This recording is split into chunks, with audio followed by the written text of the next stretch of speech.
You're standing at the altar on the happiest day of your life. The woman you chose forever is beside you, the ring is on her finger, and everyone is smiling. Then one sentence rips through the room like broken glass. Your father is a pathetic drunk who ruined his own life. He doesn't belong here. He's an embarrassment to this family. The silence that followed was suffocating.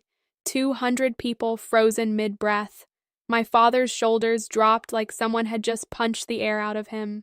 In that single moment, I felt every year of sacrifice he had made for me crash into the shame they were trying to put on him. And something inside me woke up that I had kept quiet my entire life. I'm going to tell you the truth most people spend their whole lives running from.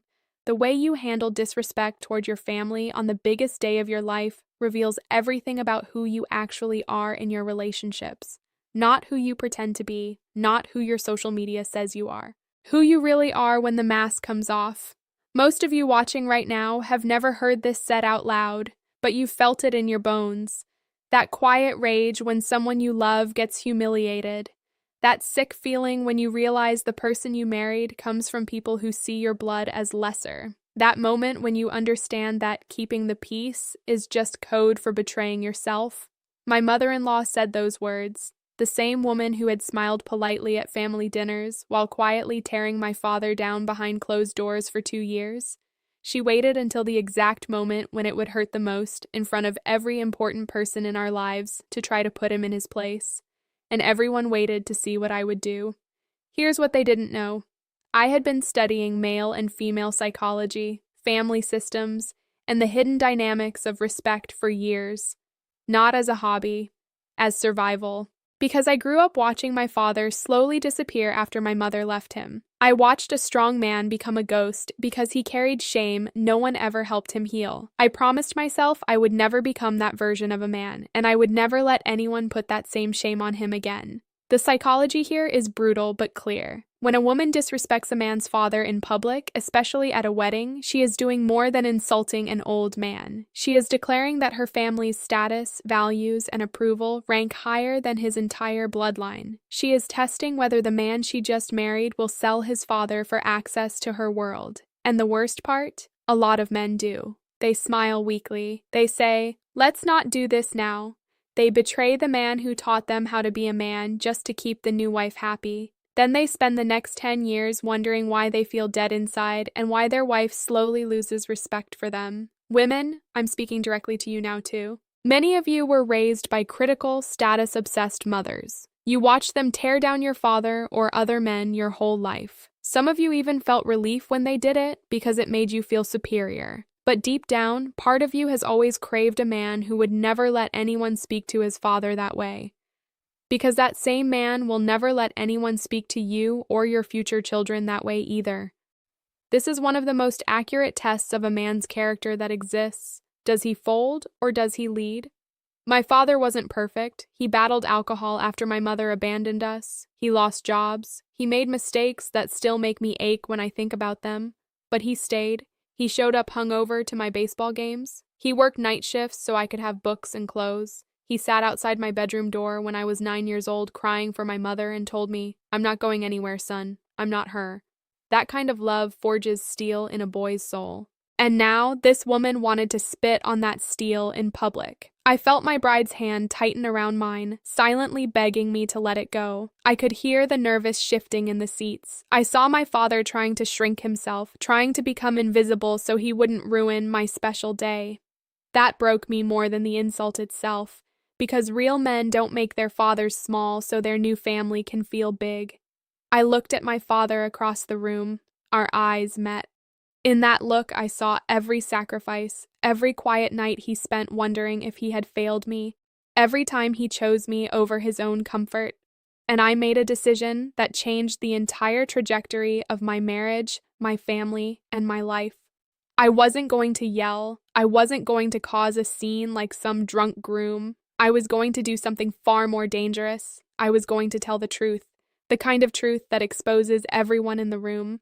The kind of truth that forces people to look at their own fathers, their own mothers, their own hidden shame and ugly family patterns. The kind of truth that most families would rather die than face at a wedding. Because here's what they don't teach you in any relationship book or therapy session. Your willingness to tolerate disrespect toward your parents is the ceiling of respect your partner will ever have for you. Once you accept it once, the floor is set. And most people spend the rest of their marriage slowly suffocating under that low ceiling. I gently let go of my bride's hand. I stepped forward, away from the altar, and walked toward the microphone as the entire room held its breath. What I said next shocked every single person there, including the woman I had just married. And it will probably shock you too. I stood at the microphone with every eye in the room locked on me. My heart was pounding so hard I could feel it in my throat. For the first time in my life, I wasn't trying to be the nice guy. I wasn't trying to keep the peace. I was about to rip the mask off everything we had all been pretending was normal. But before I spoke, my mind raced through the 2 years that led us to this moment. The warning signs I had ignored because I was in love, the way my bride Sarah would always change the subject when her mother started making comments about that side of the family, the subtle digs about my father's old truck, his calloused hands, the fact he never went to college. I told myself it was just class difference. I told myself love would conquer it. That was my first mistake. The truth is, when two people get married, they don't just bring themselves to the altar. They bring their entire family system, their unresolved trauma, and their hidden rules about who is worthy. Most couples never talk about this. They plan the honeymoon but never discuss what will happen when one family disrespects the other. That silence is where relationships go to die. My father raised me alone after my mother left when I was 12. She said she couldn't live with his drinking anymore and walked out. What she really left behind was a little boy who believed he wasn't enough to make his own mother stay. My dad, broken as he was, chose to stay. He would come home from 12-hour shifts covered in grease, reeking of cigarettes and motor oil, and still make me dinner. Some nights he would fall asleep at the kitchen table from exhaustion, but he never let me go to bed without knowing I was loved. That kind of quiet devotion creates a bond most people will never understand. It's the reason I couldn't stay silent when his dignity was taken in front of me. A man who watches his father humiliated and does nothing is teaching his own nervous system that disrespect is acceptable. Your body keeps the score. Every time you betray your principles to keep a woman comfortable, a piece of your self-respect dies. Sarah's mother came from old money and even older judgments. Her own father had been a cold, successful man who measured everyone by their achievements. She had married a wealthy lawyer who later left her for a younger woman. That abandonment turned into a lifelong mission to make sure her daughter never married down. To her, my father represented everything she feared, a man whose value couldn't be measured in bank accounts or degrees. This is the part most relationship experts refuse to say out loud. A lot of mothers transfer their own bitterness and status anxiety onto their daughters' partners. They don't see a man. They see a threat to the social position they worked so hard to maintain, and they will test you relentlessly to see if you'll fold. I had watched this pattern for 2 years. The backhanded compliments, the way she would praise Sarah's ex-boyfriend who came from a good family, the constant suggestions that maybe I should reconcile with my real family, meaning cut my father out. Sarah would defend me to a point, but she would never fully stand up to her mother. That should have been my red flag. Because a woman who won't defend you to her own mother is showing you exactly where her loyalty truly lies. The psychology of this runs deep. For men, our relationship with our father is the blueprint for how we see ourselves as protectors and providers. When that father is attacked, it triggers an ancient response. Evolutionary psychologists call it the male coalition instinct. We defend our tribe. We defend the men who raised us. When we fail to do that, we lose status in our own eyes, and eventually in the eyes of our woman. For women, this moment reveals something just as important. Deep down, most women want to know their man has unbreakable boundaries. They want to feel safe knowing he won't sell his soul or his family to keep the peace.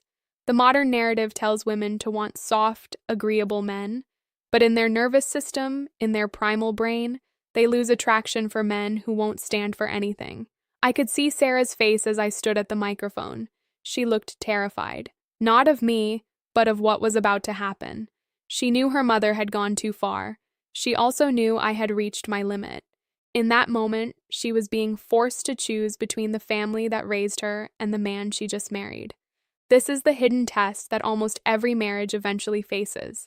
Many of you in your 20s, 30s, 40s, even 60s are still carrying father wounds that are destroying your relationships. Men who had weak or absent fathers become either too aggressive or too passive in their marriages. Women who had critical or abandoning fathers often choose partners their family will never accept, then spend years trying to make peace between two worlds that were never meant to blend.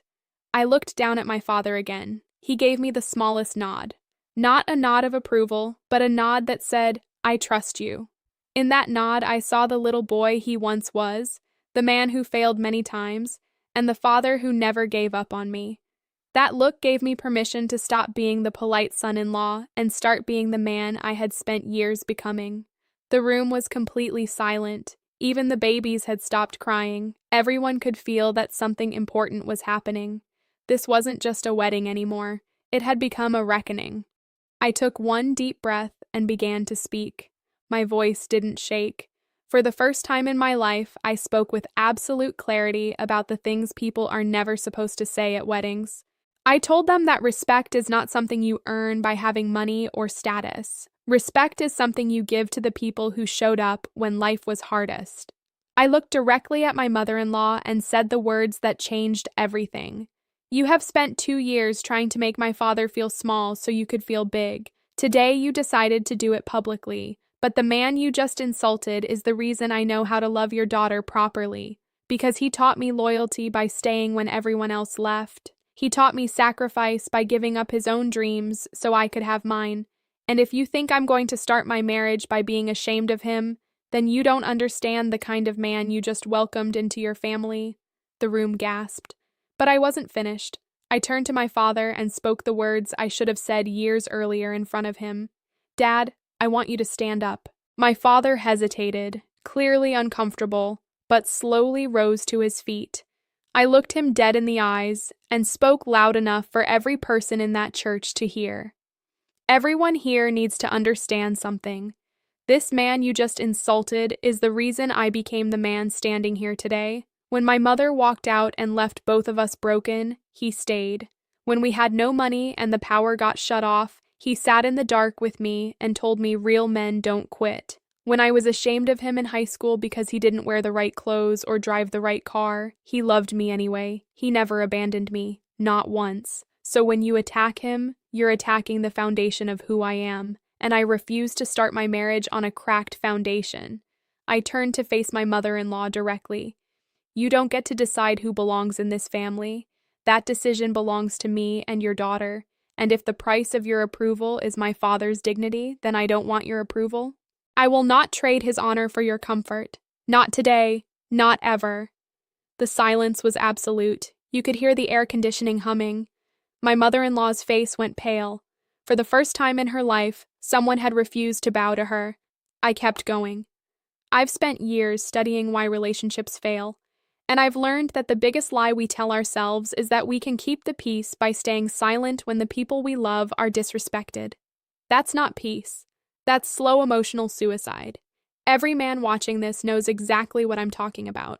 There's a voice inside you that dies a little every time you smile and stay quiet while someone tears down your father, your mother, or your values. That voice is your self-respect. Once it's gone, your woman feels it. She may say she wants harmony, but she cannot desire a man she doesn't respect. I looked at Sarah. Tears were streaming down her face. I spoke softer now, but still firm. "Sarah, I love you. But I will not love you by betraying the man who taught me how to love. If we're going to build a life together, it has to be on truth, not on pretending your mother's behavior is acceptable. I need you to decide right now what kind of marriage we're going to have, one where we protect each other's family, or one where we sacrifice our parents on the altar of fake peace." That was the moment the psychology of the entire room shifted. People weren't just watching a groom anymore. They were watching a man draw a line in stone. I continued, my voice growing stronger. Most men today have been taught that being a good husband means being agreeable. That real strength is swallowing your pride. That's a lie sold to us so we stay manageable. Real strength is protecting what matters even when it costs you, especially when it costs you. My father taught me that the hard way, and today I'm honoring that lesson in front of all of you. I turned back to my father, who was now crying openly. Dad, I'm proud to be your son. I'm proud of your scars. I'm proud of the man you became despite every reason to give up. You will always have a place of honor in my home and in my life. Always. The applause didn't start slowly. It erupted. Half the room was in tears. Several older men were nodding with clenched jaws like something they had buried decades ago had just been resurrected. Women were looking at their husbands differently. You could feel the energy in the room change from shock to something closer to awe. But not everyone was clapping. Sarah's mother sat frozen, humiliated in the exact way she had tried to humiliate my father. Sarah was still crying, but now there was something else in her eyes. Recognition. She was seeing me, maybe for the first time, not as the easygoing man she had dated, but as the man I actually was. This is the truth so many of you need to hear. The moment you finally stand up for what's right, you will lose some people and gain the respect of others. But more importantly, you gain yourself back. That is the beginning of real self-improvement. Not affirmations, not therapy speak, but the painful decision to stop betraying yourself to keep other people comfortable. I walked over to my father and hugged him in front of everyone. For the first time in years, he stood tall. The shame that had been placed on him was lifted in that moment, not just by me, but by the public declaration that his life had mattered. When I returned to Sarah, I took her hands. I meant every word I said at that altar, but I will not live a lie. We either build this marriage on mutual respect for each other's roots, or we don't build it at all. I need you to choose me completely, or not at all. She whispered, I choose you. I'm sorry. I should have stopped her years ago. Those words saved our marriage before it even began. The reception was tense. Some of Sarah's family left early. Others came up to me and quietly admitted they wished they had defended their own parents the same way. One man in his 60s told me with tears in his eyes that he hadn't spoken to his father for 20 years and now regretted it. That night, I learned something powerful about human psychology. When one person has the courage to speak the truth about family, respect, and loyalty, it gives everyone else permission to feel their own suppressed pain. Weddings are supposed to be about love, but they often expose every unhealed wound in two family systems. My response shocked everyone because it wasn't rage. It was clarity. It was a man who had decided that his integrity mattered more than temporary harmony.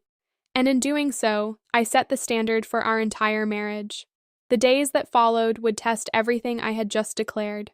But in that moment, standing between my father and my bride, I finally understood the hidden truth so few people ever discover. You do not find yourself in comfort. You do not become the man or woman you're meant to be by staying quiet.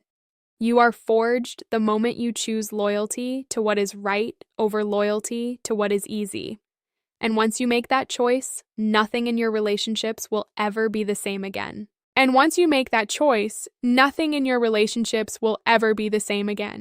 The months that followed my wedding were some of the hardest and most healing of my life. Sarah's mother didn't speak to us for nearly 4 months.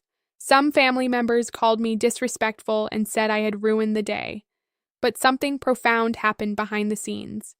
My father started going to therapy for the first time in his life. The public validation that day cracked open decades of shame he had carried. He told me later, I stopped feeling like a burden to you. For the first time, I felt like a father worth claiming. Sarah changed too. She began setting boundaries with her mother for the first time. She admitted she had been scared to challenge her mom because she didn't want to lose her approval. That fear had been controlling her, and through my stand, she saw what courage looked like. Our marriage didn't get easier overnight, but it became real. We stopped performing and started building something honest. Here's the deep truth I want every man and woman watching this to burn into your soul. The quality of your relationships will always be limited by the boundaries you refuse to set. Most people stay stuck in mediocre marriages, toxic family dynamics, and quiet resentment because they're terrified of that one uncomfortable moment where they have to choose between being liked and being respected. Men, listen to me closely. Your woman is watching how you treat your parents, especially your father. She may never say it, but she measures your character by whether you will defend what is yours or fold under pressure. A man without a spine becomes invisible over time. The passion fades, the respect dies, and she may stay, but the love she feels will slowly turn into pity or contempt. Protecting your family's dignity is not toxic masculinity. It is the foundation of masculine love. Women, I need to speak to you with the same honesty. Many of you were raised in homes where criticism was disguised as love. You watched your mothers tear down your fathers and then wondered why the men you choose can't stand up for themselves. The uncomfortable truth is this: if you defend toxic behavior from your family while expecting loyalty from your man, you are creating the exact weakness you secretly despise. The strongest women I know are the ones who choose men with strong roots and then defend those roots as fiercely as their own. The psychology of modern dating is broken because we've stopped valuing loyalty to family as a character trait. We swipe right based on looks and ambition, but we never ask, how does this person treat their parents? How did they handle the last major family conflict? Those answers tell you everything about your future. If I had stayed silent that day, I would have taught Sarah that my father was expendable. I would have taught myself that my integrity was negotiable, and I would have taught our future children that it's okay to be ashamed of where you come from. One moment of courage reversed all of that. This is the part they don't want you to know. Real self-improvement isn't gentle, it's brutal. It's the willingness to lose relationships, comfort, and approval in order to keep your soul intact. The people who accomplish this are the ones who eventually build the strongest marriages, the healthiest families, and the deepest self-respect. Today, my father and I are closer than we've ever been. He's been sober for years now. Sarah and her mother eventually reconciled, but only after her mother was forced to face her own patterns of control and superiority. Our marriage is stronger because it was built on truth instead of politeness. So I'm asking you right now, wherever you are watching this, what are you staying silent about? What disrespect toward your mother, your father, or yourself have you been tolerating in the name of keeping peace? Every day you swallow that disrespect, you are training the people around you to give you less and less. The moment you decide to speak up is the moment your life begins to change. It won't be comfortable, you will lose some people, but you will finally gain yourself. I stood at that altar and chose my father in front of 200 people. I chose integrity over approval. I chose truth over comfort, and that single decision became the cornerstone of the life I have today. Now it's your turn. The question I want you to answer in the comments is this: have you ever stayed silent when someone disrespected your parent or your values in front of you? What happened, and what would you do differently today? If this video hit you in the chest, if it woke something up in you, do 3 things. Drop a like so this message can reach more people who need it.